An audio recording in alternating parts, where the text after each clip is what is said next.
And now we're going to go live. We're going to see how this works.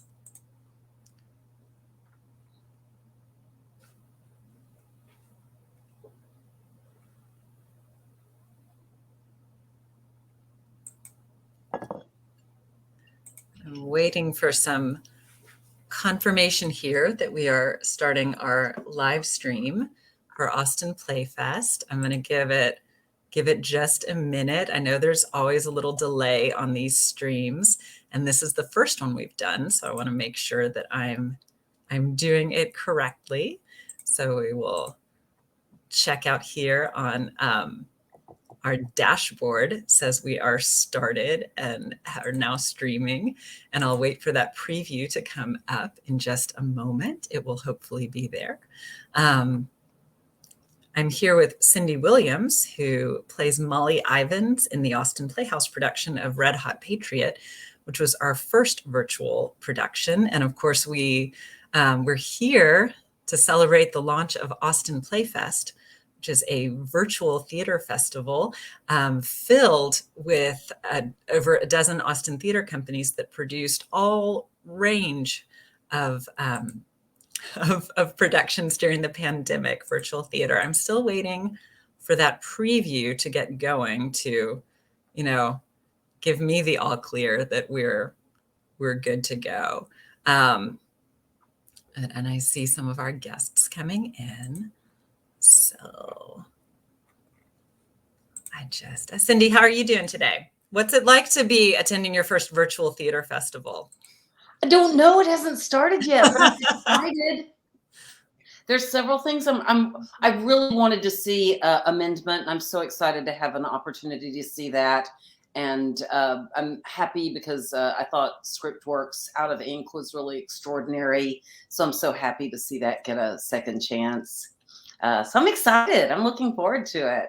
All right. Well, I'm going to have Sarah check in with me and see if we're streaming. Yeah, you've been involved. You've run the gamut here from our very first virtual production, Red Hot Patriot, and then you were also involved in The Mysterious Affair at Styles, which was closer to film. And Cindy, you work as a film and theater actor, and you have for quite some time. What's in your mind the idea of kind of bridging that gap between the two mediums? That's a question I get a lot. I spoke with Richard Whitaker at the Austin Chronicle a few days ago, and it's that big question of, well, if it's on a screen, what makes it theater? So for you, for these experiences, what has it been? What's still made it feel like theater to you, what we've done, other than our complete lack of experience in the media? That is not actually unlike film sometimes. I think there's an immediacy to it that I don't find as much in film. I'm not criticizing film in any way, but even with we rehearsed like we were rehearsing a play, which is very different from how you rehearse a film. And there's we still have the experience of interacting with the audience. For example, in film, you're not going to make eye contact with the camera. And I really loved that. I mean, not ordinarily, you don't ordinarily break that fourth wall. That's a very theatrical device. So I feel like we worked pretty hard to find the theater in our virtual shows. All right. And for those of y'all just joining us, I want to officially welcome everyone here to this kickoff live stream for the first Austin Playfest. This is a celebration of the virtual theater that was produced during the pandemic, and even some live theater as well, because some of these shows were done before a live audience as well as streaming. In just a moment, we're going to talk to some folks behind the creative team for Salvage Vanguard Theater's Amendment, which I'm really excited about. And they were one of the first groups out of the gate, kind of earlier in the pandemic, and produced this play before a very small live audience. And then it also had a streaming run. So, and just before we get to them, though, I want to welcome Bernadette Nason from Austin Playhouse as well here. Bernadette, hello, welcome. Hi. I'm gonna clear that logo off. Bernadette was also involved in several of the Austin Playhouse virtual events that we've done. And you, I was mentioning that Cindy also works as a film actor. Your other main gig is as a storyteller. And so I think you were already sort of uniquely able to fit into that niche of connecting with this virtual audience. And you did 2 of your one-woman productions. One of them, Confessions of an English Danger Girl, is in the festival here.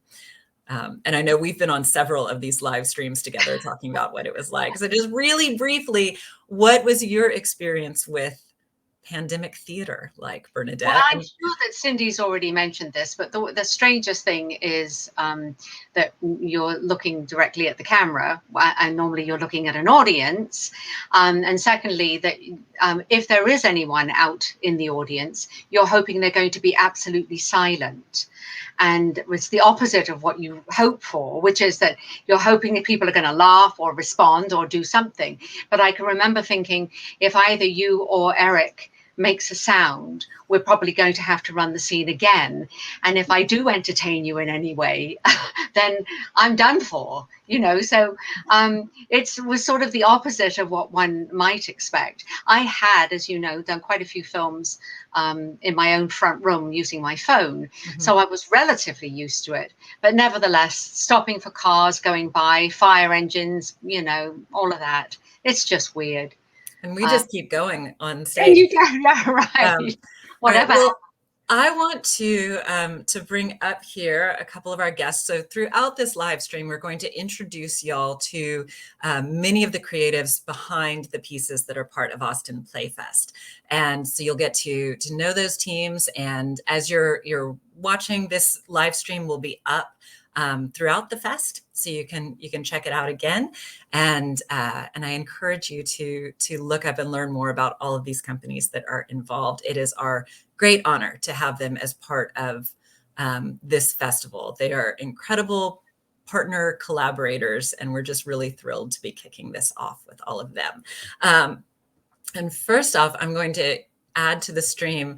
Tachi, you ready? You ready to come on up here? All right. I'm going to add you there. And Cindy and Bernadette, I'm going to let you say hi. And then I'm going to put y'all down for just a minute, but don't go away. Can you hang out a little longer? All right. Okay. I'm going to remove you there and there. Hello and welcome. It is so great to see you. You too. Hi, Laura. Hi. So, this is ridiculous for me. Tell me again exactly how your name is pronounced, because I always second guess myself, and I'm never going to second guess myself again. You're going to tell me now, and I will know it forever. You know, Laura, I actually don't think I can tell you because I don't know.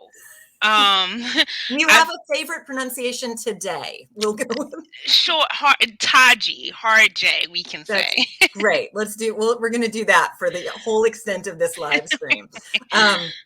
So Taji, it is delightful to see you as always. And your solo piece, Amendment, is in the fest. And then we also got to work together virtually in a way that would not have been impossible, but would have been considered more challenging before the pandemic. And you served as the dramaturg on the Battlefields of Clara Barton, which was a live workshop we did. And that for me is one of the greatest gifts that has come out of that pandemic, that we no longer see geography as such an obstacle to collaboration and to working with folks. So that's just my little side note that was delightful. And can you introduce who else is here from the Amendment team? Yeah, so the other person that's here is Sade M. Jones. She is my movement director and creative doula, and person that I'll call at ridiculous hours of the night to ask questions to, and just an overall steward and shepherd of the work. So Sade's here. Welcome, Sade. It is so delightful to meet you as well. So let's briefly go over. So tell me what Amendment is and how it came to be and why you wanted to put it on in the middle of a pandemic. Yeah, so Amendment started really, the story goes back all the way back to the tail end of 2016, and I'd been working with Adrienne Dawes on Doper Than Dope, and she and I were in a writing session, and she kept being like, yeah, so because when you write your own solo show and when you write your solo show, and I was like, with no intent of ever doing so.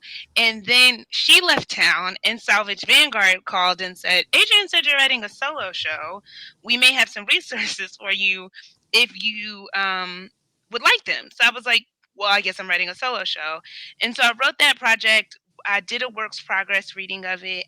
It was never quite what I wanted it to be. I was thinking at the time that piece was also called Amendment, and I was trying to think through the ways in which the Constitution defines humanity for certain groups of people and denies humanity for other groups of people. And the piece just didn't do that for me. So I just moved away from it and moved on. And then last summer, um, the racial uprisings were happening, the protests were happening, and at the time I was in Amarillo, Texas, and I felt compelled to do something.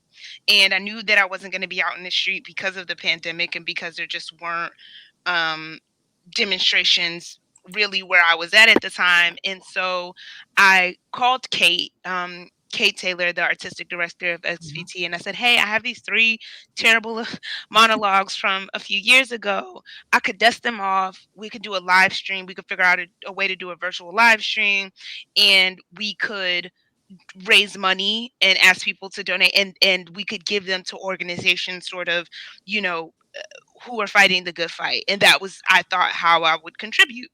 And Kate said, yeah, okay, great. Would you also be willing to do something site specific? And I said, yeah, okay, yeah, let's figure it out. Let's try to do some sort of drive-in theater.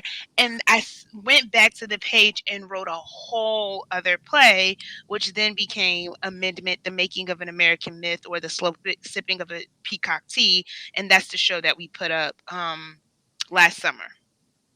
That's awesome. Sade, how did you come on board, and were there any specific challenges knowing that this piece was going to be filmed and performed live, and how you reached both of those audiences? Yeah. How did I come on board? I kind of was already on board, on deck. Like Ataji said, a creative doula, and specifically her creative doula, and so I'm always in the background and on deck, ready to go. I love that. We've been working before we worked on the piece Devour together, and that's when we really kind of got in sync with each other and understood like what we're doing as these 2 Black women making theater. So when she called and she gathered the forces together of this beautiful BIPOC like creative team, I was like, yes, I'm down for the cause. Like, let's do this. And I would say the challenges would be that when I always hear the title for Amendment, the title in its fullness, I always think about the slow sipping of a peacock tea, and being able to take what that really means at its essence and be able to portray it in the body, not just in movement, not just to say, and now we're going to stop theater, we're going to do a dance number, but to actually, have it pervasive throughout the experience. How do you do that virtual? Right? How do you do that when people are watching you from their cars? On their phone. Indeed. And so like, how do you do that? You haven't just captured that audience in a space with you. And you've got them locked in and they have no choice but to be engaged, right? How do you make the art so palatable that they can't help but to feel it in their body viscerally? And how do you tell this story without re-traumatizing people? That's what I feel where I stepped in the most. That's amazing. Well, it's a great pleasure to meet you again. And Taji, as always, it's the best to see you. It just is. It's the best to see Taji whenever it happens. So thank y'all both for being here.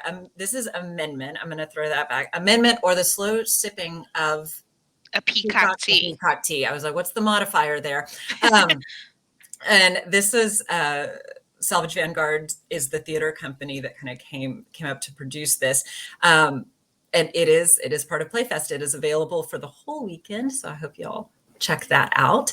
And thanks again, y'all. I'm gonna call up some people from Tilt Theater Company now. Thanks, Laura. Yeah. Thank Thank you, y'all. Laura. Thank Nice to y'all meet so you. much. Really appreciate it. Bye. Bye. Okay.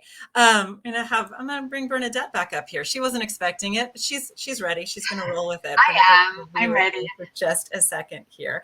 And now I see Amy here from Tilt. This is Amy Tarver, and I'm going to she is the she's going to correct me if I'm wrong on this. I believe she's the executive director of Tilt Theater Company. And I will bring her up here and we'll chat with Amy for a minute. Amy, it's so great to meet you. Welcome to the Austin Playfest Kickoff stream. Thank you so much for having me, y'all. I'm so excited to be here, really. We are. We're excited you're here. Mm-hmm. Yeah. No, absolutely. And I love, I don't have to tell them what tell us what about Tilt. And I would love to tell everyone about Tilt. Anyone who will listen to me talk, I will talk to them about it. So Tilt Performance Group is a theater company here in Austin, and we are on a mission to shatter disability stereotypes through inclusive theater. And so what we are really all about is creating that stage for our company members to amplify their voices and amplify their perspectives. And it's happened over the past few years. We really focus a lot on original work. We saw with what was available to us that the stories that we wanted to tell from the perspectives of our actors who identify with a disability, they weren't out there, and there wasn't that voice and there wasn't that representation. So that's really what it is that we do, and that's how Loudly Proudly came about for the Playfest this weekend. That's awesome. And great. And I'm getting a note on, we have an interpreter coming in later on the stream. And speaking of amplifying voices, so the name of the piece that's in Austin Playfest here is Loudly Proudly. And we'll put that up there. Was that a purposeful title to tie in with that mission of amplifying the voices that you weren't seeing in the theater scene? Yes, absolutely. And so Loudly Proudly was the 4th online show that we did over the course of the pandemic. And basically with each online show, through the devising process and all that, we took what we learned and we applied it to the next. And I think that Loudly Proudly is all of those best practices. And we really wanted it to be a celebration, back to what you were saying with that title. So Loudly Proudly is really a celebration of intersectionality and how cultures, humans, we are a sum of many parts, and we are complicated, and that is okay, and it is beautiful. And so we want to be really loud, and we want to be really proud in what it is that we are saying with this show, and the pride that we feel, that we want our actors to feel too when they're on stage.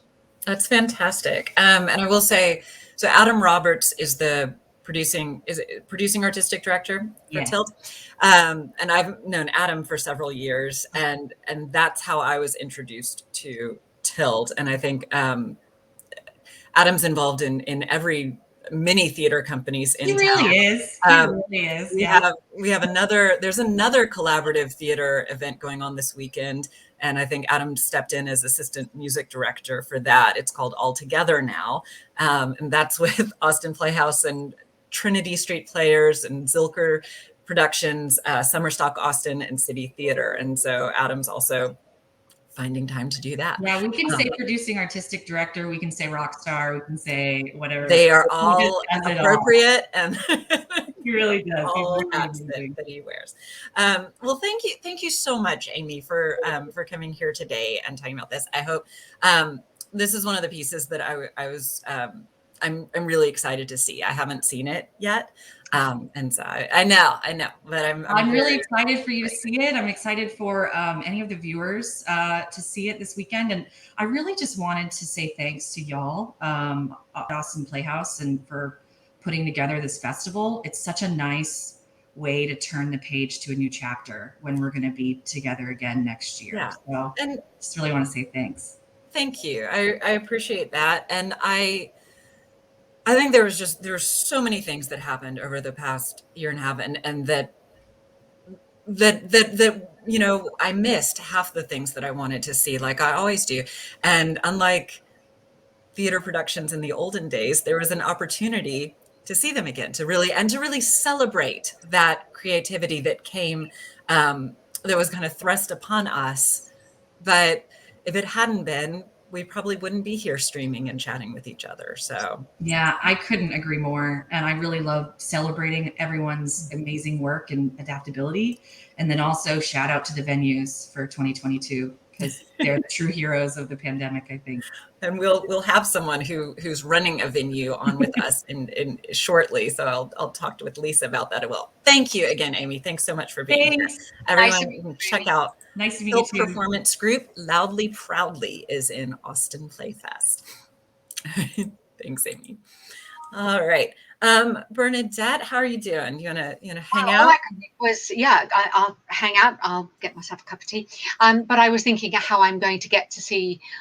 I just don't know how I'm going to get to see all of the things that are up. I've made a list, but every time I speak to someone, I think, okay, I hadn't heard very much about this one. I need to add this one to the list. So I'm obviously going to be watching all day on Saturday. Well, and this is the way the festival works. So it's instead of scheduling it as, you know, you have to watch this thing at 5 p.m. on a Saturday or it's gone, pretty much everything is a watch anytime. So you can sort of create your schedule for what works for you, what you haven't seen before. You can prioritize that. And the one piece in the fest, it is one of ours, Red Hot Patriot, but it has the kick-ass wit of Molly Ivins, but it has a long viewing window for each screening. So if you click that 7:30 Friday, you have 24 hours to watch that. So, so there's a lot of flexibility, and we did that on purpose because there's a lot of great stuff here, and we wanted folks to be able to catch everything, or at least as much of everything as they could. Yeah. So, well, I won't watch mine, so. all right. Well, I'm gonna let Cindy go. I'm gonna tell Cindy that she can go. And the reason I'm gonna tell her that is because Cindy Williams here, I'll bring you back up for a second here. Cindy Williams is doing, I don't know, triple, quadruple duty this weekend, and also running box office for the All Together Now benefit that I mentioned. And I don't have any idea how that's going today because I've been busy prepping for this. So I'm gonna let Cindy get back to whatever it is that I'm sure that she's in the middle of for that. So, but thank you for joining us, Cindy. And again, Cindy Williams stars as Molly Ivins, the great Texas journalist in what's the name of that show, Cindy? Red Hot Patriot. Thank you. Thank you very much. All right. Bye for now, Cindy. I see you Monday. All right. And we are going to pull up. We're just running about 7 minutes behind schedule. Mr. Ken Webster, who I also had the great pleasure of collaborating with on several pandemic projects, or at least one. It felt like several. We were able to film at Hyde Park Theater for a couple of our shows. And Hyde Park Theater is Ken's theater company. And in this Austin Playfest, you represent the one and only audio play. But I gotta say, audio plays are one of the big things that I think a lot of theaters turn to, and it's been a huge avenue of creativity as well. Ken, would you like to tell us what's in Playfest from Hyde Park? We're doing a little audio play that started out as a stage play. It's a play that I wrote back in 2005 called Port Arthur, which is my hometown where I was born, and I went through third grade. But I would summer there. After we moved to Houston, I would summer every year in Port Arthur and spend time with my great grandmother and my grandmother on different sides of the family. So it's, even though I moved away after second grade, I spent a lot of my youth there, even after we had moved to Houston. And you have fond feelings for Port Arthur? I do. And it's funny, I played a friend of mine who's from Port Arthur, listened to the audio play, and he got in his head that it was anti-Port Arthur. which is crazy. I love Port Arthur. I love Port Arthur. I'm very proud to be from there, and I think currently I'm the 9th most popular person from Port Arthur on the IMDb. Do you get a T-shirt? Do you get what? I don't. I've been as high as 5th, but that damn Jimmy Johnson keeps getting ahead of me. Every time. So, and Port Arthur, your audio engineer on that is another person who I consider a pandemic rock star, Mr. Robert Fisher, who also worked on several of the Austin Playhouse productions, and he did the sound mixing, all the sound design for Port Arthur. Is that? Yes, and he co-starred. And he's in it. Yeah. Yes. He's everywhere in that.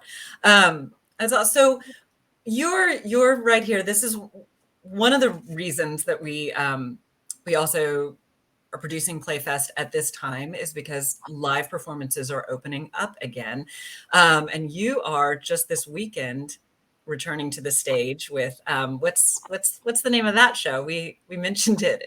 That show is called My Seasons, with the Astros, Expos, and Phillies. Mm-hmm. It's a little piece that I've done off and on over the last 10 years that was inspired by this Twitter feed I began 10 years ago, where I was tweeting from 1966 in the persona of my favorite baseball player when I was a kid, John Bateman. Right. And this is an amazing thing. I got the idea because you may recall back then in 2011, when Mad Men was on TV, there were people who were tweeting as characters from Mad Men from the 60s. So I thought, I'll do that. I'll tweet from 1966, which was the first season that I really started following baseball. And coincidentally, my favorite player, John Bateman's best season in the major leagues. So I started this Twitter feed, chronicled the 1966 Astro season, the 67, 68 seasons. Bateman went to Montreal in 69. So the next year I chronicled the 1969 season and the 1970 season and the 1971 season of the Montreal Expos, and started the 1972 season of the Montreal Expos, but then he got traded to the Phillies. So I did the last half of the 1972 season of the Phillies. And it's not just about baseball. It's kind of about me growing up between 1966 and 1972. And there's popular culture and current events from 1966 through 1972. And lots of jokes. I took the opportunity to make a lot of jokes because in the future, I know all the things that are going to happen. So I can make a lot of jokes about, well, there's one where I tweet about O.J. Simpson. There's some article about O.J. Simpson, and John Bateman says, he seems like a good kid. Stuff like that, where I know it's going to happen. Webster. All right. Bill Cosby, he's so damn funny. I love him. So we have right here, this is Mr. Ken Webster from Hyde Park Theater, and the audio play Port Arthur is part of Austin Playfest. And then if you want to see theater real live in person, we have my season with the Astros, Phillies. I can't remember more than 3 things right now, Ken. I can't remember more than 2 things. Astros, Expos, and Phillies. Astros, Expos, and Phillies. And that's playing I've at seen it Hyde a couple Park. of times, and it's great. It's really entertaining. Worth seeing. Yeah. And so that is at Hyde Park Theater. And you can check that out in person this weekend and next. So. Yes, just Fridays and Saturdays at 8. Excellent. All right. Well, thank you very much for being here. And I look forward to seeing you virtually and in person soon. So yes, and thank you so much for letting us be involved in this. So this is a really great project, and I'm really excited about people learning more about Port Arthur. As are we all, because there's always more to learn. So, all right. Thank you so much, Ken. All right, y'all. We are, this is exciting. Once again, we are here. We're at the halfway point of our live stream talking about the kickoff for Austin Playfest, our virtual theater festival celebrating the creativity and resilience of Austin theater during the pandemic and beyond. I don't know. We'll just keep celebrating our creativity and resilience. So, up next, I'm going to bring Indigo Rayal up from Glass Half Full Theater Company, and I was so delighted that they were part of the fest. And I'm just gonna pop Indigo right on up here. Hello. Indigo is Polly Mermaid herself here. Yeah. So we have Trash Talks. Polly Mermaid there's a longer title. Again, I can't remember anything right now. So tell me about this show, because Glass Half Full is one of my favorite companies in town, and you are a newly named co-artistic director. Is that right? Congratulations. Thank you so much. I can't believe that I walked into a performance of Glass Half Full and saw Caroline Reck performing with plastic in the Orchid Flotilla. And I walked up to her and I was like, I'm a plastic mermaid too. That's how we met. It's such an honor to get to be, learning from her and creating with her on these projects. This was super challenging. I just want to say thank you to Austin Playhouse for putting together this, gosh, can we do it every year for all the plays I miss? As a performer? Right? It's lovely. Yeah, I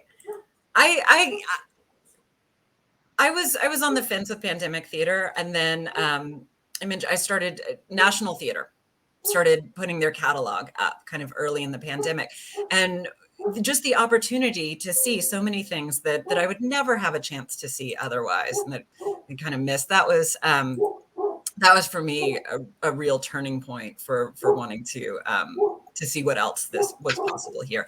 So Glass Half Full Theater Company, tell us real fast, because y'all are so unique in the Austin theater system. So we're a little bit different than most theater companies. We do a lot of devised work, and we love to use humans and puppets in our work. So we're actually a multi-generational company. All of our shows are for adults, but we are working with educational content, reaching students, because a lot of our work, we've decided in the last couple of years, we are actually really focused on environmentalism and sustainability and how humans impact their environment and the global community. So most of our work has a lot to do with that. And this project, Polly Mermaid, which I've been doing for 10 years, tied in beautifully with students and the pandemic, the quarantine, because Polly Mermaid is poison. So this is something that you, Polly Mermaid, that we have as part of this, is also something that's available to schools to bring in this show there. Yeah. It's a 3-part series, this Trash Talks with Polly Mermaid. So if you're watching right now and you're like, is it for kids? If you have kids, definitely watch it with them, because it's fun. You're going to learn a lot about how our recycling system actually works and what you as an individual can actually do to make a difference. And there's three parts to it. There's worksheets that go along with each one for home projects for schools or for your own environment. And most of all, it's just really fun romp through the scientific process when we ask ourselves, can we actually make a difference? Can we? I don't know. We'll have to do these projects to find out. That's wonderful. And this is one of the pieces that I was able to preview, and we've added into there. It is family friendly, so it has that additional tag as part of the fest. But you're absolutely right. It is for all ages. I think it's just really engaging, fun. I just love theatre that is entertaining and educational, and people don't necessarily, kids especially, don't know that it's educational. They just think it's fun. I think that's the art of it, Absolutely. So we are here with Indigo Rayal, and thank you so much for being here. She is Polly Mermaid herself. So if you check out Trash Talks with Polly Mermaid, you will see Indigo there in all her plastic mermaid gloriousness.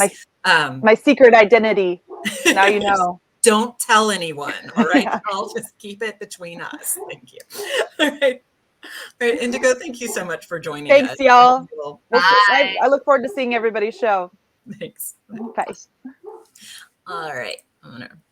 It's Indigo right there. That's one of the things that we really wanted to do with Playfest. That was one of our goals, and I'm so happy that it's kind of coming to be was to really showcase the diversity in Austin theater, just different types of theater companies, the different focuses they have, what they bring to the Austin community, the, you know, all of those different niches that make our theater ecosystem so special. So yeah, absolutely. I'm excited. And we are right now, we're going to bring up Ms. Simone Alexander, who's the producing artistic director of New Manifest Theater Company, and then also wears multiple hats, which she can tell you about, and adds a lot to our theater ecosystem by working at. She's the development director at Ground Floor Theater, and you also work at the museum downtown, and you're everywhere. You're everywhere. Thank you for being here right now. So you're with New Manifest Theater Company, and in the festival is one of, we've got three actually play festivals within the festival, and yours, Manifest Mini Fest, is one of them. And so this was, tell us how you adapted to the pandemic with a play festival, because I think.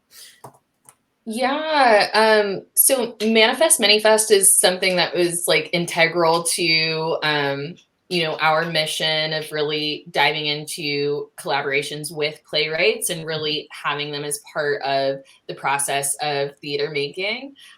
So we made it an annual festival that we started. Our very first one was in person, and then, you know, going straight into the pandemic was really difficult, but we did want to prioritize producing this, and it's really the only thing we produced during the pandemic is these short play festivals. But you know, we had the luxury of also getting to collaborate with all of our playwrights that we had been producing in person and bring them back for some workshops that we added to our festivals. We added it to our last festival, the 2021 festival as well. So I felt really happy about that. We were able to have a playwriting festival with Christiana Ray Colon. Her piece is in the short play festival as well. Covenant is the name of that piece, as well as Idris Goodwin, who we produced his play as our inaugural show, The Realness. So it was just a pleasure to get to produce work, even if we all had to do it remotely. And especially the one that our audiences will see this year, Manifest Minifest 2020, was actually all virtual. So we recruited actors, they all filmed in their homes. And then I like edited together all of that together so it looked like we were in the same place. And we have one of the actors here that I know worked with you at this year's festival. Eva McQuaid, was she part of last year's as well, of 2020? Yeah, I believe we have both Eva and Faith here. They both actually directed for Manifest Minifest 2020. So I directed 2 shows, awesome. And then Eva directed Maud by Andra Hunter, and then Faith directed Boy by Chris Eli Black. Both nominated for BIPAC Awards as well. So super happy. Let's get them up here.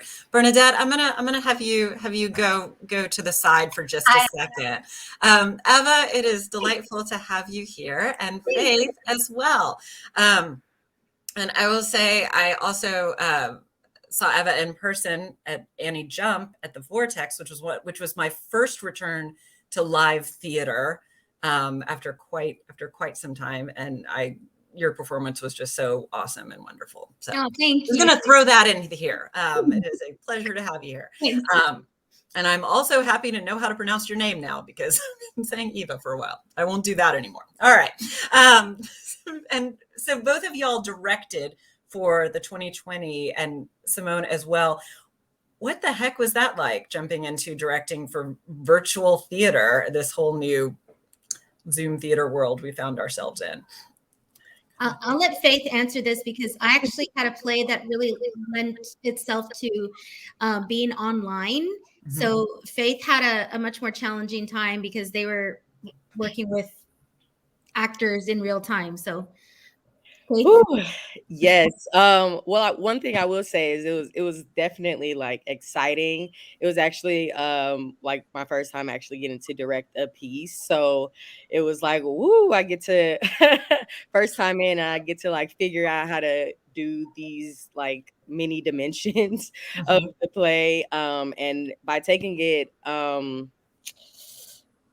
virtual, we used it kind of felt a little bit like a film, but I think what was really good was my actors. Honestly, like I only had two, and they were both very patient. We all worked together very well, and being collaborative digitally is like really like it just builds a lot of morale. So I think we were just all really devoted to getting everything right and telling the story and getting the story across. So that was very exciting.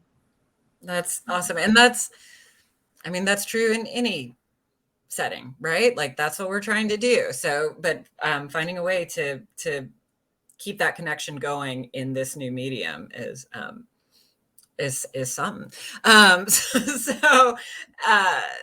So Simone, do you see Manifest Minifest returning to in person, or are you going to keep some virtual content as part of the festival? What's been your experience with that? Yeah, I mean, I really hope that we can do the next Manifest Minifest in person, but I think that with these last 2 years being virtual, it's really just opened our eyes to obviously accessibility and making sure that more people can see these shows. The festival is now free. And with those added artist workshops as well, a real like community outreach aspect, I think, is what's truly important about this festival. And we hope that, we can really rally together and get people to come out and, network, get to know people that they haven't met before, get to know more work, more playwrights, both locally and nationally. Yeah, totally. That's wonderful. So this is New Manifest Theater Company's Manifest Minifest. The 2020 edition is part of the Playfest that y'all can check out. And it is, I feel these like the festivals that are included, you get introductions to so many different artists and different voices, which I love. I love that that's part of it. Totally. And I will just flag, just because both Faith and Eva have been hosting our New Manifest Theater podcast at different times. So Faith was able to interview lots of our playwrights from last year's festival. Eva is our current podcast host, interviewed these past group of playwrights.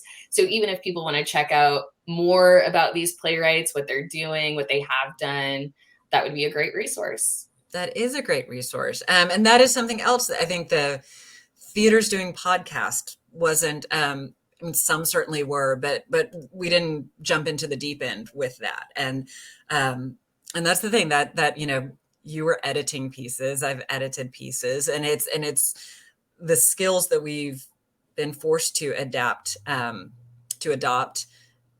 I feel will serve us in the future. That's the way I'm going to look at it. So, all right. Well, Simone, Faith, Eva, thank you very much for being here. And y'all check out Manifest Minifest 2020. Check out the New Manifest podcast. Check out all the things because they're all wonderful, and we're really grateful for all you're doing to support artists with your company. So thank you. All right. I'm gonna wave bye to y'all right now. And we're now going to bring, actually, Simone, hang out for just a second, because we're gonna bring up Lisa. I know you could hang out too, Eva. You're delightful. But I'm gonna bring up your coworker, Lisa Shebs from Ground Floor Theater right now. This was great. This was great timing. It just bridged to theater companies that you're involved with. So, so I just wanted to keep you on for a minute for that. We have Lisa Shebs with us, the artistic director of Ground Floor Theater, and your award-winning production of Trans Lives, Trans Voices is in Austin Playfest, and I hadn't. Again, this was another production that I hadn't had time to see much of. And so getting prepped for the festival, I watched a lot of it, and it's just such wonderful work. Thank you so much for bringing this into our community. And I would love for you to tell everyone what it is exactly. And we'll say bye to Simone now. I will, but I do want to say that Simone is indeed the hardest working person in show business, and with it, she always carries that smile that she's carrying right now. It's amazing. It's pretty delightful. I get all grumpy. I get very grumpy. All right. We're gonna get this sunshine out of here and be grumpy. We'll be grumpy. Bye, Simone. Thank you. All right, Lisa, tell us about this. Trans Lives, Trans Voices is an opportunity for trans people to just tell their story. One of the things that I know about the trans experience, as I have lived it myself, is that people we're an invisible community. Less invisible now, but for a long time we were invisible. And what I wanted to do with this was give an opportunity for trans people to say whatever they wanted to say. There were no rules. I had 2 rules. One was it had to be between 5 and 10 minutes. And the other rule was it had to have something to do with your gender identity. I ended up with 14 storytellers telling stories, and they go from moving to funny to poignant, there to advocacy. There's just, they just run the gamut, and I will just spoil it all. I tell my own story, which the folks that know me know that I don't do that very often. I pretty much keep my personal story to myself. But I did that as well. And I want to acknowledge the bravery of all of these people. It's pretty amazing that they all did it. We did have a few people that wanted to do it, but didn't feel safe. And therein of itself says a lot about the environment today. So, I just love them. There's not one of them, even the ones that tend to be kind of poignant, are funny and fun and enjoyable. And the range of personalities is just amazing. It's such a wonderful project, and it is the range that you have there. That you know, this isn't just one story. These are,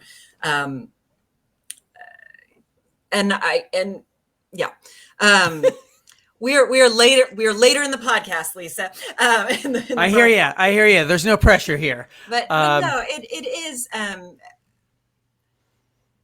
I'm trying to. I want to pick my words carefully, but showcasing the diversity within this community that doesn't always get seen to a larger audience is such a wonderful thing. Right, which speaks directly to Ground Floor Theater's mission. Absolutely. And so Ground Floor Theater is your theater company, and you, like Mr. Webster that we had on here earlier, are also returning to live theater, and you have a new musical coming out in December, Unexpected Joy. We do.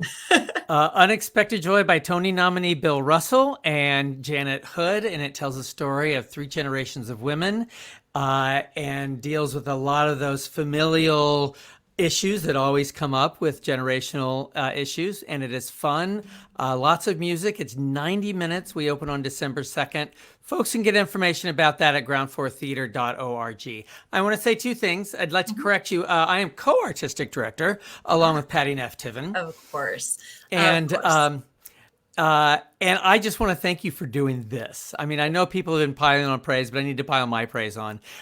We were really thrilled when you asked us to participate, and we're more than thrilled that you're doing it. So thank you from the bottom. It is my pleasure. And what I was just checking on then, because this is our first live stream, and we're using the Eventive platform, and so I wanted to make sure that nobody was going to cut us off right at 6. We're not going to go well over that, but we have several other companies that we want to get to, and I didn't want to have to rush anyone because I'm so delighted to see everyone here today, and I'm so grateful for y'all for sharing your work with us and sharing your time. I'm sorry.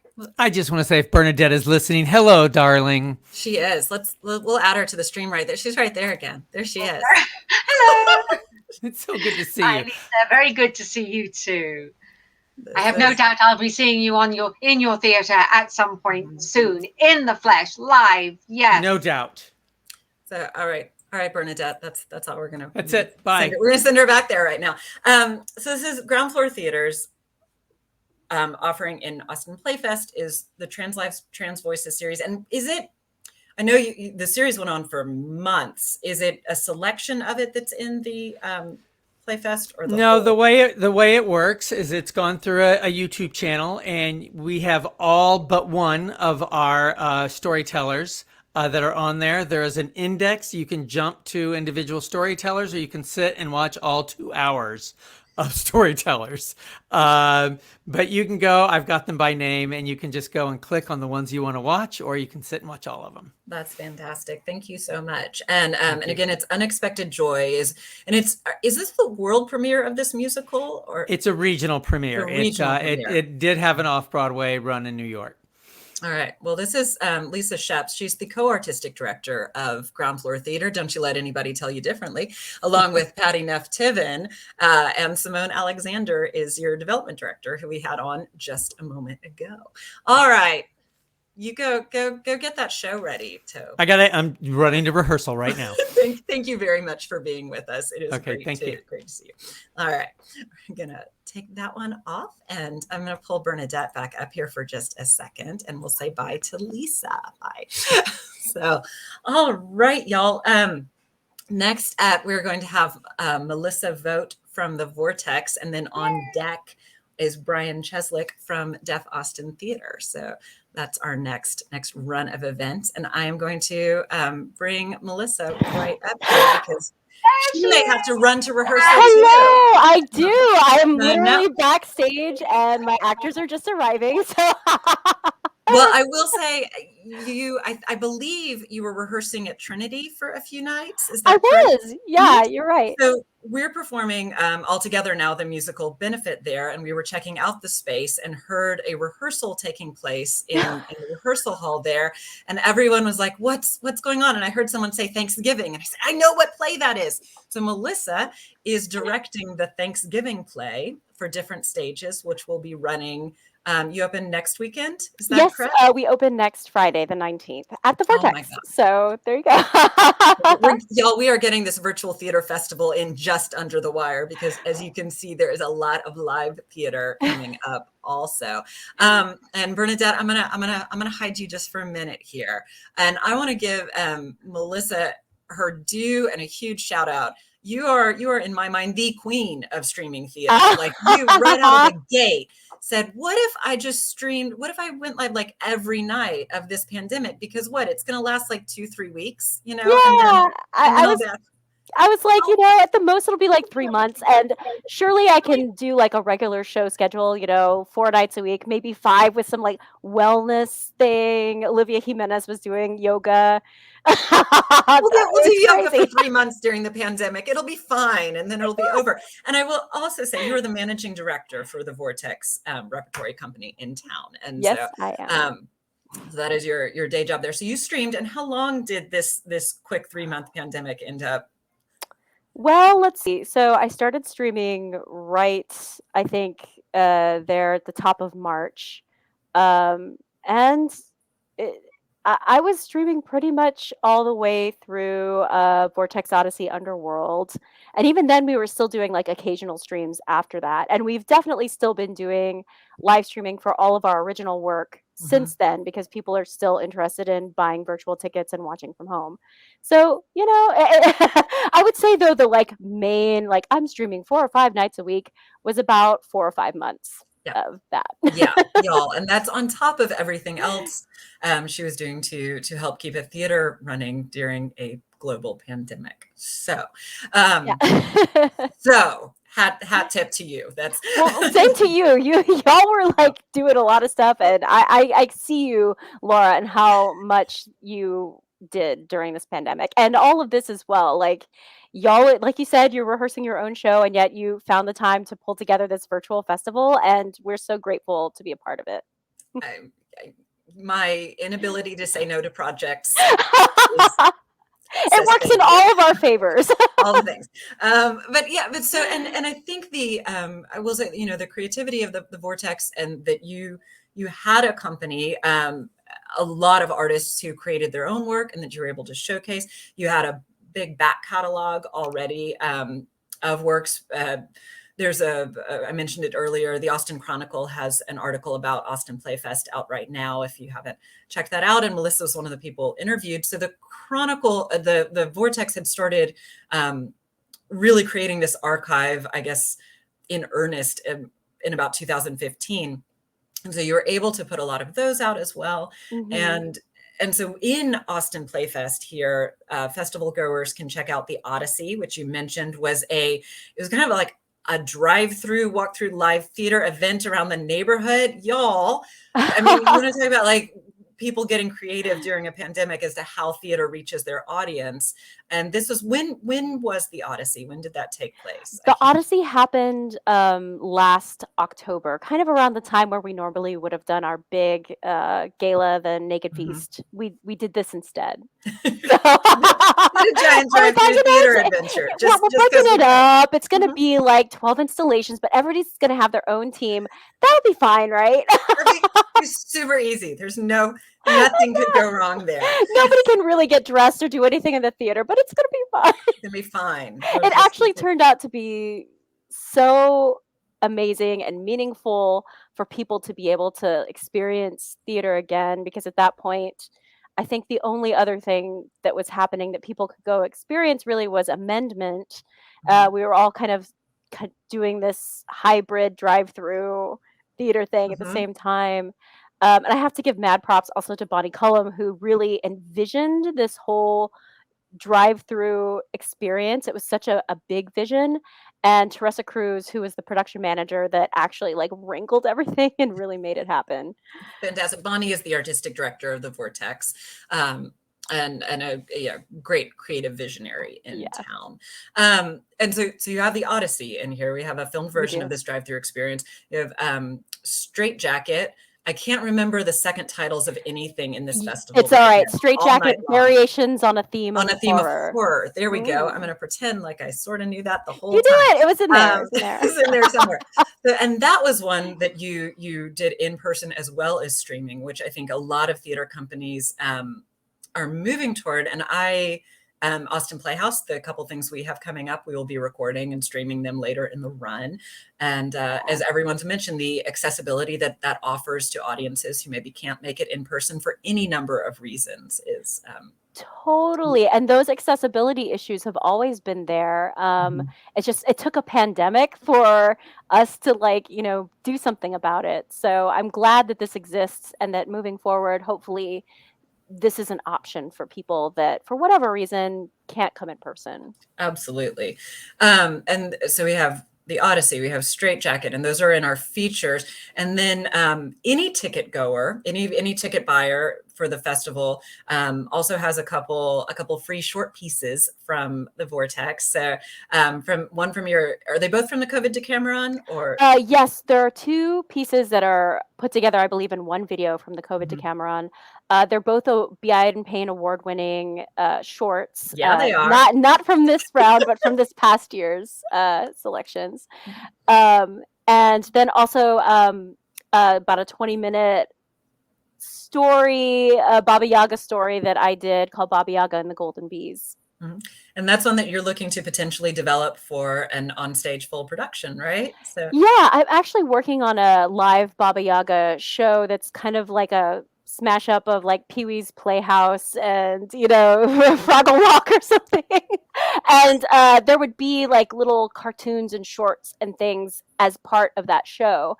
And so working on these animated stories, I'm hoping to incorporate something like that into a live show. Fantastic. Well, Melissa, thank you very much for taking time out of your very busy schedule to jump on here and share some of the offerings from the Vortex that are part of Austin Playfest. And I hope y'all check out many of them. So thanks, Melissa. And I will see you hopefully virtually and in person soon. So, absolutely. The Vortex, I almost forgot. The Vortex is also hosting our in-person mixer that's part of Austin Playfest. And by hosting, I mean we're having it at their bar, the Butterfly Bar, which is this fantastic place that the Vortex runs. And that will be Sunday at 5 p.m. Everyone is welcome. So please come by and we can see some folks in person. All right. Yes, I would love to toast all of you. Yes. All right. Bye. Bye. All right. And now I am going to add to stream Dr. Brian Cheslick and our ASL interpreter, Sarah. Welcome, both of y'all, so much. Thank you for being here. Now, this is a piece. Yes, thank you so much for having us. Thank you. So Deaf Austin Theater is another theater company that has a short play festival, and the festival within the festival. We talked about New Manifests and Script Works are the other two. And yours is the one that when I mention it to people, they get the most excited about because they're all plays that take place in an elevator. And I would love for you to tell us how you landed on that as your concept. Yeah, absolutely. So really, because of COVID and the pandemic, we had, 3 fantastic deaf people, but they were all over. One was from Seattle, and that's Monique Helt. And then the other was located in Chicago, and that's Peter Cook. And then the other person lived in New York, and that's Aaron Kelton.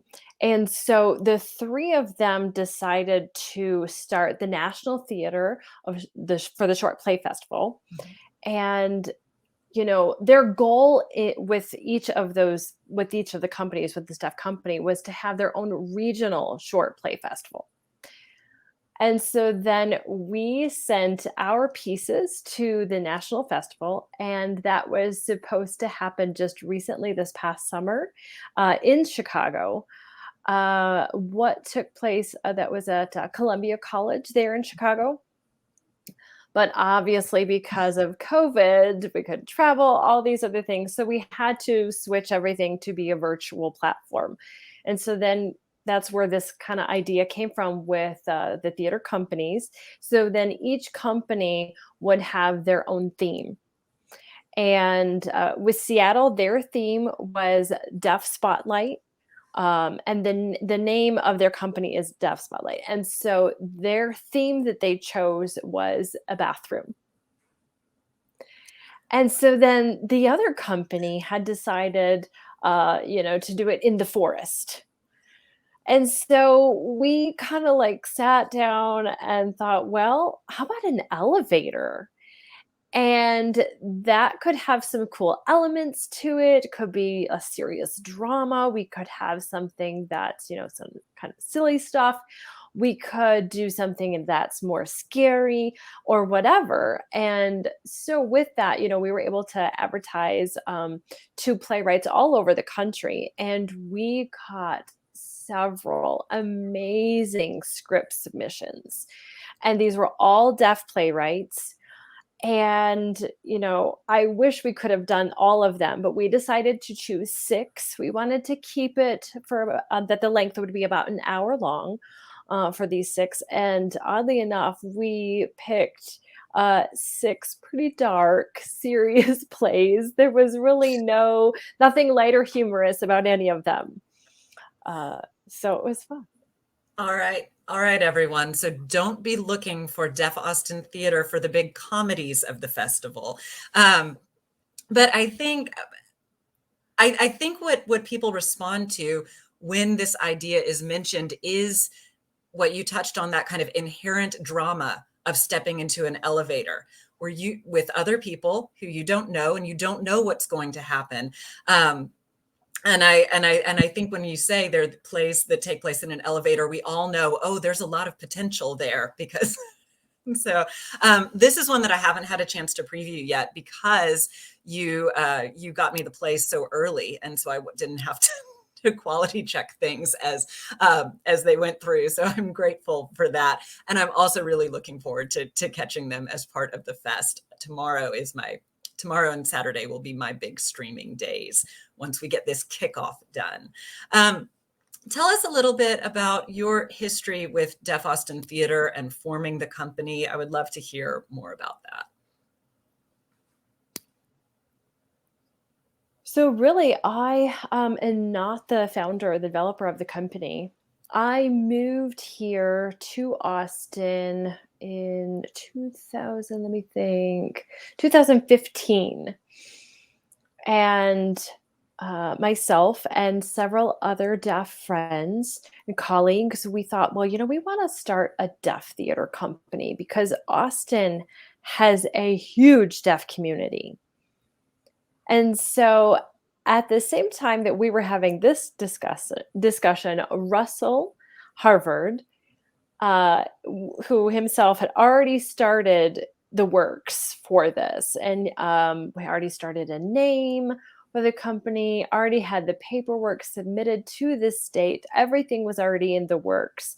And so we just kind of collaborated and married, all of these ideas with what he had already, had get off the ground there. And so he hadn't had any productions or anything yet. And so, we all came together and had a big meeting, and we decided we needed to have an artistic director, and it should be a person that was local to Austin.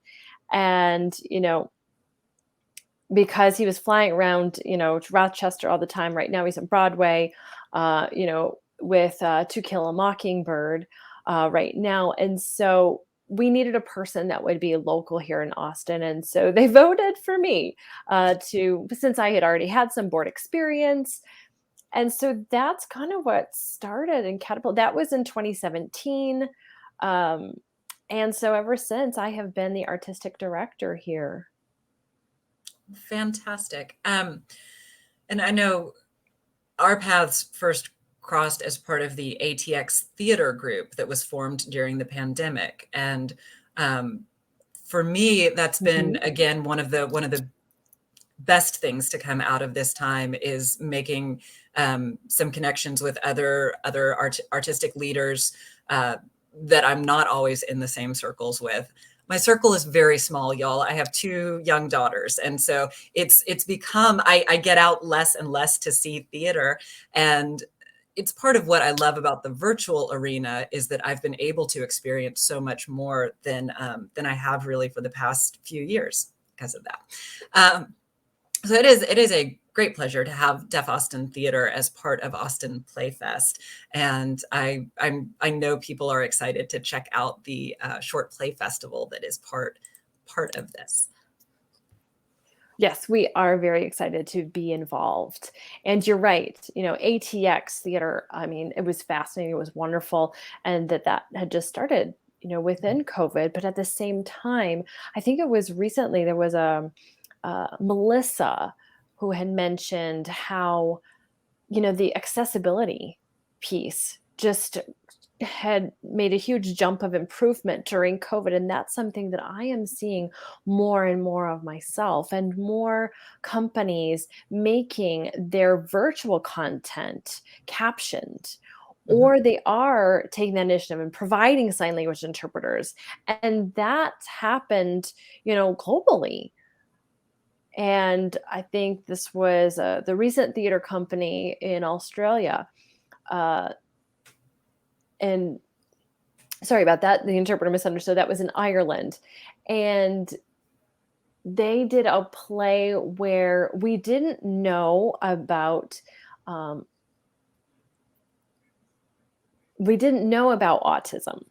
And so they did this play. The whole play had autism actors telling the story related to autism.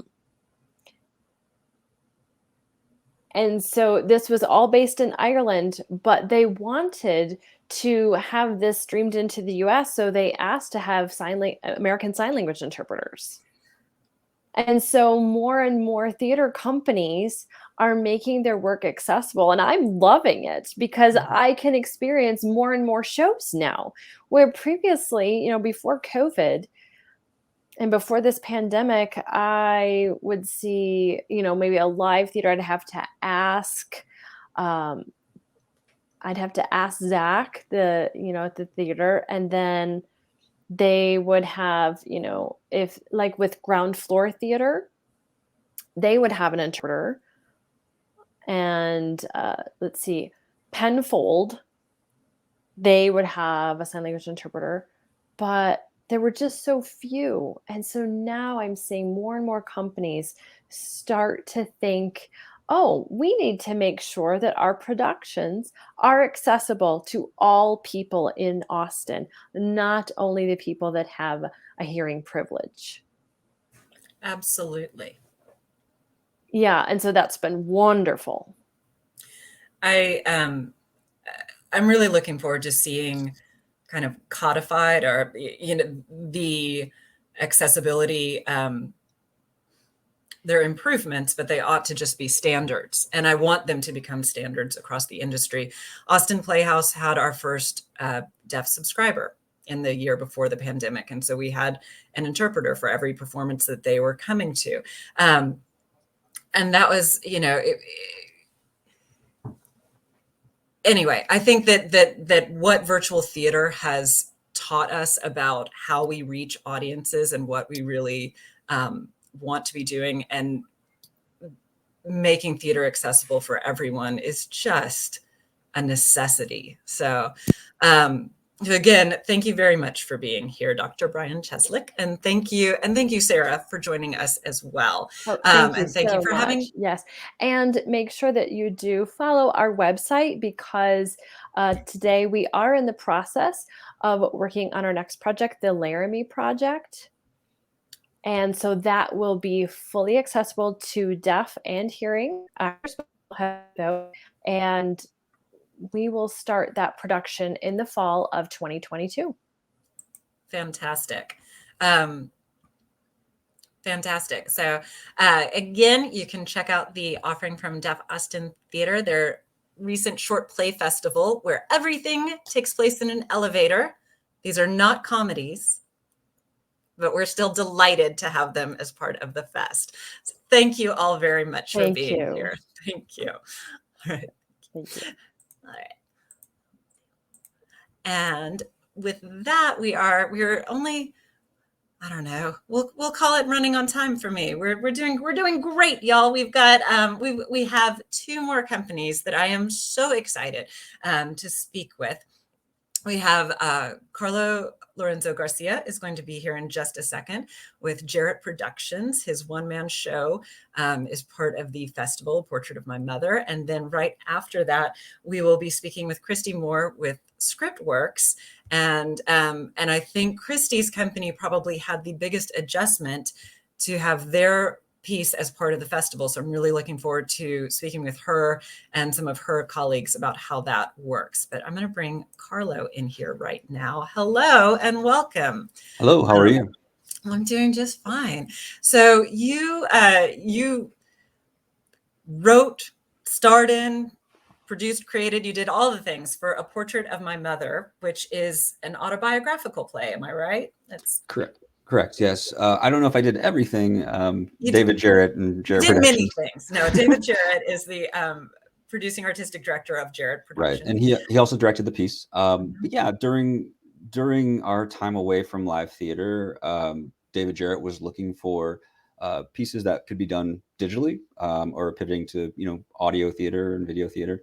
And I had this idea to write some autobiographical. Well, it's a story about my mother and her journey from childhood all the way through motherhood, but also it has it also has my relationship with her as well, kind of built into the story.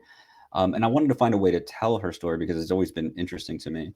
The bits and pieces that I heard over time, because we never really know the full story. Only the person who lived it knows the full story. My children will never know the full story. Exactly. Luckily, my mother was very willing to share.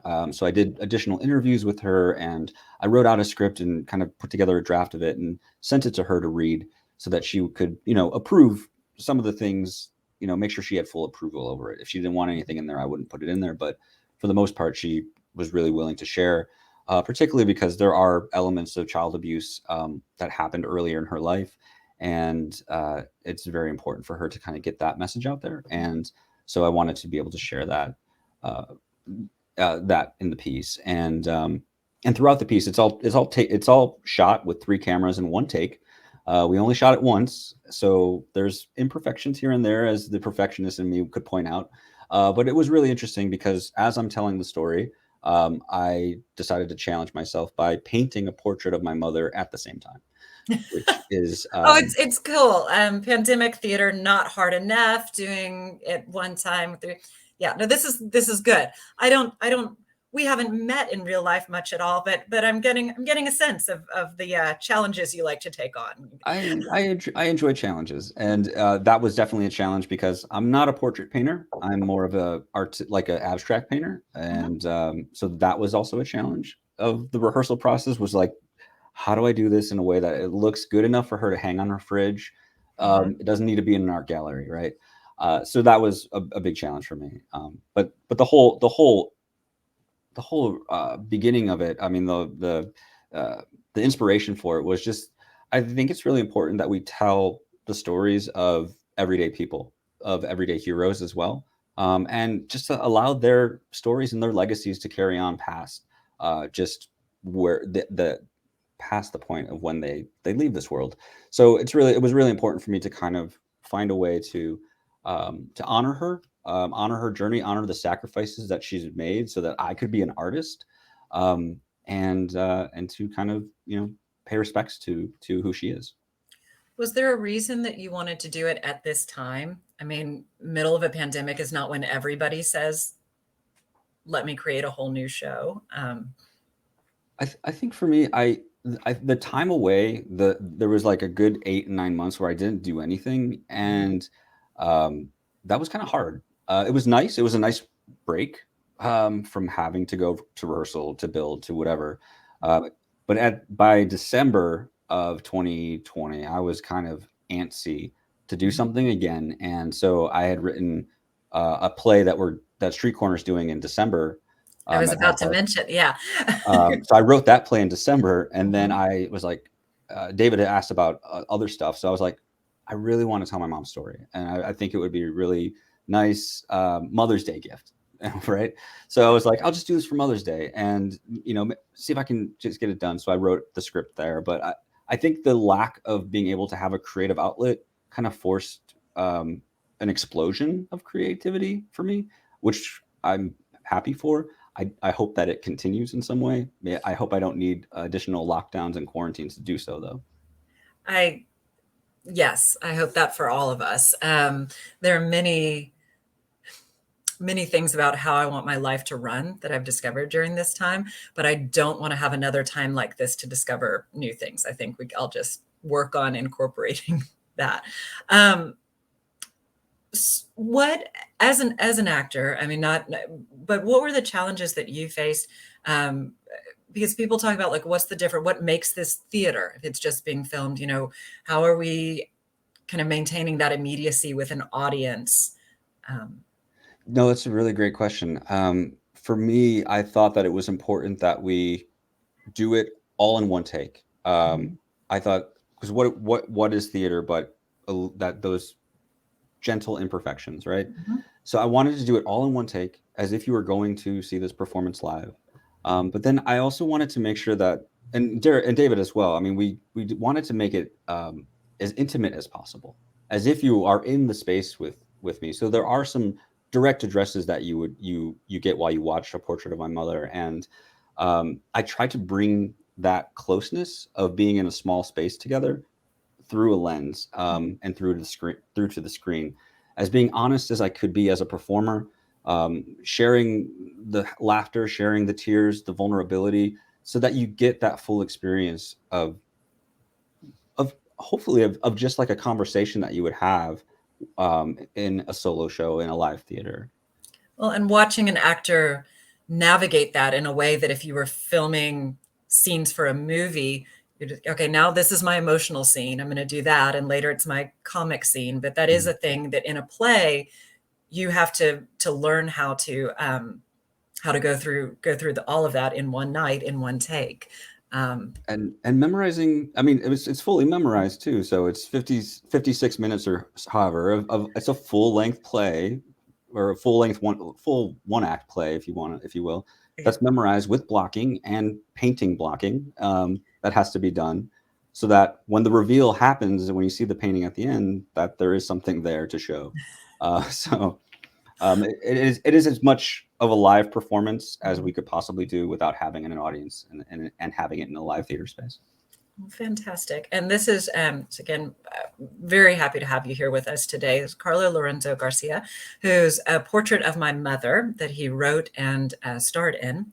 Is produced by Jarrett Productions, that is part of Playfest. And then Carlo's next piece is going to be seen live by audiences at Hyde Park Theater. It's being produced by Street Corner Arts. And that's this December. When do y'all open? Yeah, we open December 2nd through December 19th. It's called Strange But Perfect. It is also a very pandemic-inspired piece. And we are doing a live version with limited seating, a lot of COVID restrictions in place and safety restrictions in place. And we are also going to be filming it to release a virtual digital option a little later in the run or just shortly after closing. Fantastic. It's my hope that becomes a little more standard in the industry, because I will be able to catch a lot more theater. So that's my selfish hope that we have these streaming options. So thank you again very much for being. Yeah, thank you so here. much. Thank you for doing this. This was great.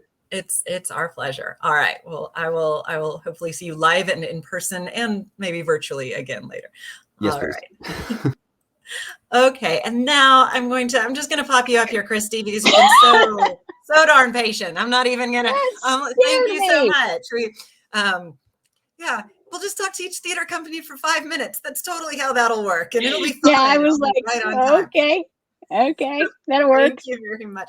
This is Christy Moore. She is the, is it Executive Artistic Director of ScriptWorks? What is your official title? Executive Artistic Director of ScriptWorks. I'm going to say it with more confidence now. And we are, should we pull Chris up here as well right now? I was going to say, I'm not sure who is here with me. I think Chris Krejci is here, and I don't know if Liz made it or not. Elizabeth or I think Liz was briefly here, and our timing may not have worked. I think she might have. Yeah, I think Chris Krejci, and so I'm delighted there he is. to see him as well. So y'all, ScriptWorks is a how do you describe the organization? I describe it as a playwright development and service organization, and with our programming is focused on every stage of the writing process through from creation through production. And this program is Out of Ink, is our main solo production that we do every year. And it's a collection of short plays. Usually they're 10-minute plays, but this is our, I think, 24th iteration of it. And so we've been doing it a while. I was in maybe year 1 or 2. So yeah, you were in year 1, actually. I remember it well. I got to direct you in a show with Lana Dietrich, and yeah, it was great. So yeah, it's really worked out well for us. We've been doing it this whole time. And so the plays get written in a weekend event that we have in the fall called the Weekend Fling, which is actually coming up next weekend for this year. And our member writers have 48 hours to write a 10-minute play using 3 contributed ingredients. And then we have a public reading, what we call the Fling Salon, because we have salon readings every month that are usually specifically for members to hear their work in a protected environment. But these, we just like open the doors, come here, what craziness was created. And we, sometimes they're marathon readings, and sometimes, people are like, I don't know. But anyway, it's a lot of fun to hear how people do the stuff. And then 8 plays from that are chosen to be produced. And that's how we ended up with these plays that are going to be seen. Well, and it occurred to me that Cindy is still hanging out there. So Cindy, I'm giving you a heads up. I'm going to pop you back in here. I had cleared Cindy, but she's made it till the end. I wanted to watch. Well, Cindy is a ScriptWorks member. Cindy's also a playwright, and you appear in one of the plays in the Out of Ink in Perfect Glitch. I was like, not perfect pitch, not pitch perfect. It has been a long live stream, y'all. Perfect Glitch is the title of this year's. And the thing with the Out of Ink plays is that they have a set of rules that all the playwrights have to follow. And of course, in this time, though, and we mentioned it, Christy was one of the folks interviewed for the Austin Chronicle article that came out on Playfest. And I know you talked about how the playwrights were given a lot of freedom and how they connected with audiences in different forms. And then to be part of Playfest, it had to, Lowell Bartholomew, I know probably it did some editing to get it all to work on this Eventive platform, which is a little more traditional film delivery system. And Chris, were you, tell me what you did with Perfect Glitch when. Sure. If I Was one of the playwrights. if I can interject, My sorry, interview Chris. skills are I like, think, they're well, gone I just now. wanted They're to say, gone. so, I mean, normally we do these in a theater, right? So we had to cancel the 2020. We were about to start rehearsals, and those plays we just have not been able to produce. They're in our published script, which you can also click on when you're looking at the festival. But so I was determined to do something in 2021. Like we are, by God, going to do Out of Ink. I don't care how it happens. And I have to give credit to Liz Fisher for inspiring the way that we did it.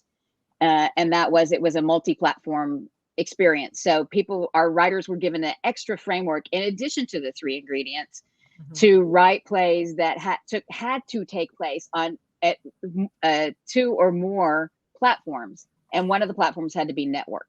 So we had text messages, we had mail, we had video, we had only audio content, we had Wikipedia pages, we had all kinds of interaction that was happening with the audience in the first iteration that we did in April.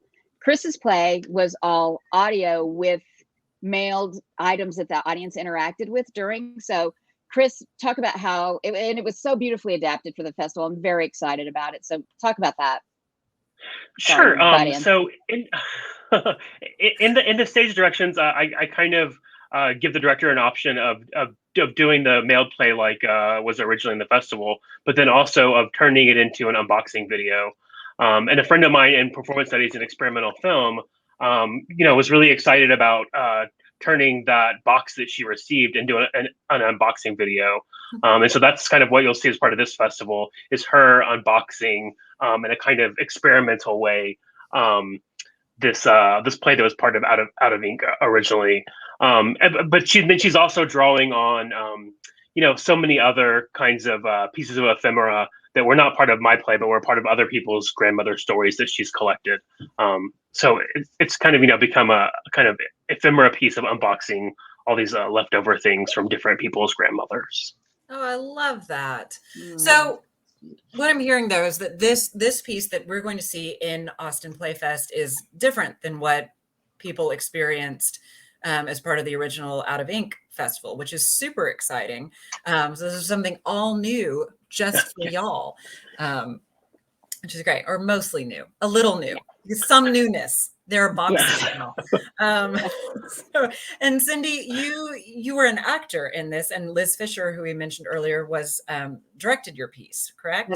That's correct. Tell me what that experience was like. I know you're now and a very experienced at Zoom rehearsals and that in that format. I am, but I have to say, as an actor, I found it kind of terrifying, just because you sort of understand the territory usually as an actor pretty well. This sort of this space is kind of nebulous. It's kind of mysterious, and I'm going to play by Catherine Catmull, and it was really the way we rehearsed it, and then the way it ended up being were not what I had in my head so much. And part of that was just like the wonderful stuff that Lowell came in and filmed and sort of put.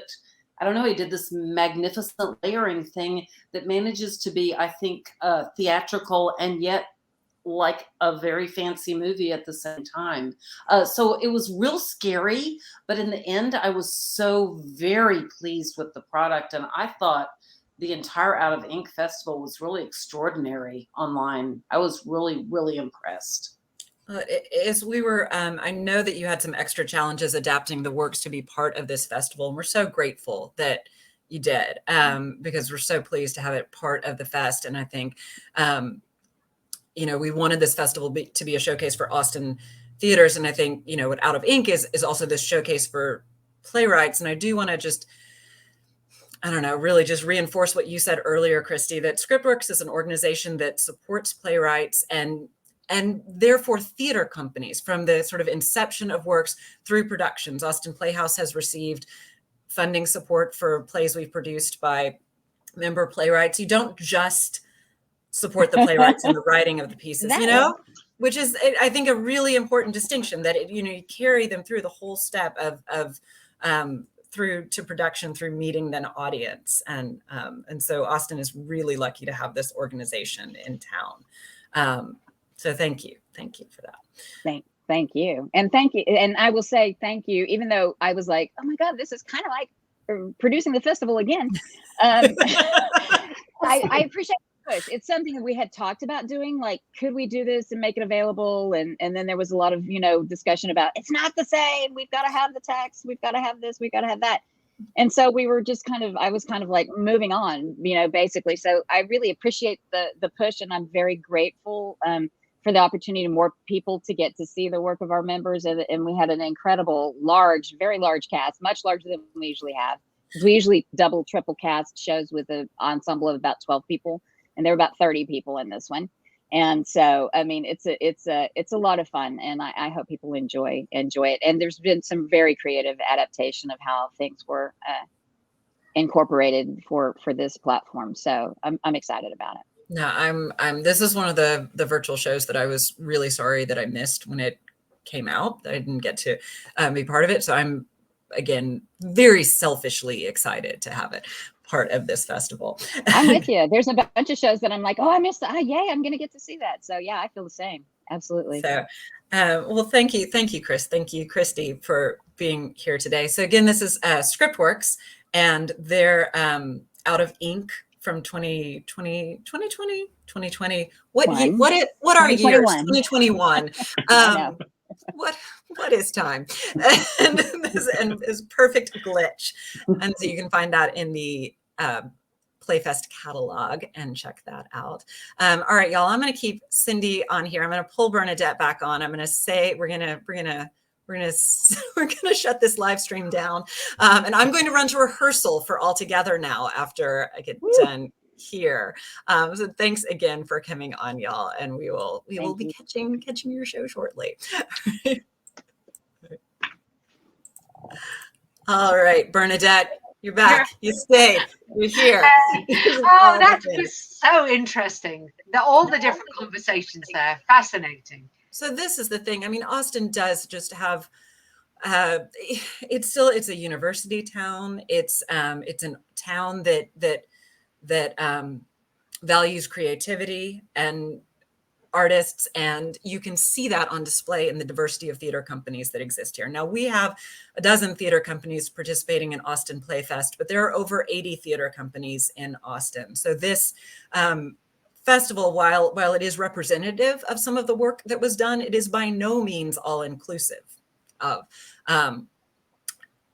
what's going on in Austin theater historically, or where we will go in the future. But we did want to kind of jump in to what I feel is a really unique moment in the history of theater. I think we're going to see the pandemic for our industry as kind of a changing point. And so it was my goal with the festival to sort of take a moment to appreciate the creativity that has been brought to bear on our art form as we take the next step into the unknown for theater.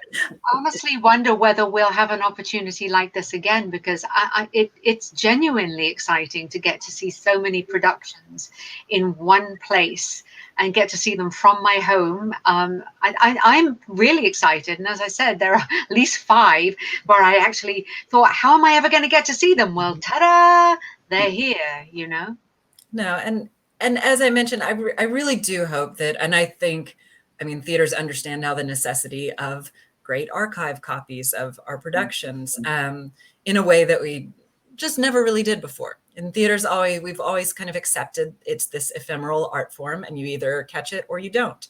And the technology has also advanced so much that we're not looking at. I have some videos of VHS tapes of plays I did in 1999, where I'm like, I'm the glowing blur over there that you can't hear, but I can tell that's me bopping across the stage. And the way we're able to connect now, even through a simple Zoom platform, I think was just didn't exist a decade ago. It's true. It's fascinating and fabulous. So I wanted to close with, again, thanking Cindy and Bernadette, because they also were leaders at Austin Playhouse in getting us through our all virtual season. Cindy kicked us off with Molly Ivins' play, The Red Hot Patriot, the kick-ass wit of Molly Ivins. And she also, we did a reading of her play Roaring, and she also appeared in a reading of Age of Arousal and was and one of the actors in The Mysterious Affair at Styles. So we really, and her play series that we turned, the very first thing we did out of the gate was a series called Today's Gratitude, based on Cindy's Facebook posts that we were intending to adapt into a live in-person play. And it was the very first thing we pivoted to in the pandemic. So I am eternally grateful to Cindy for really getting us through, and equally grateful to Bernadette, who the same way I mentioned earlier, what she had, the skills she already had were called upon, I don't know, 100-fold to really jump into this new medium.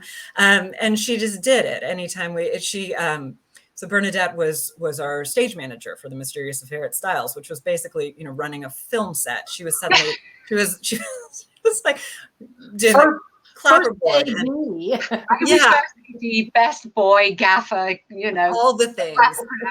You were everything. And writing and starring in her one-woman show Confessions of an English Danger Girl, which is part of Playfest and is a delightful piece about her misspent youth in summer in Winchester.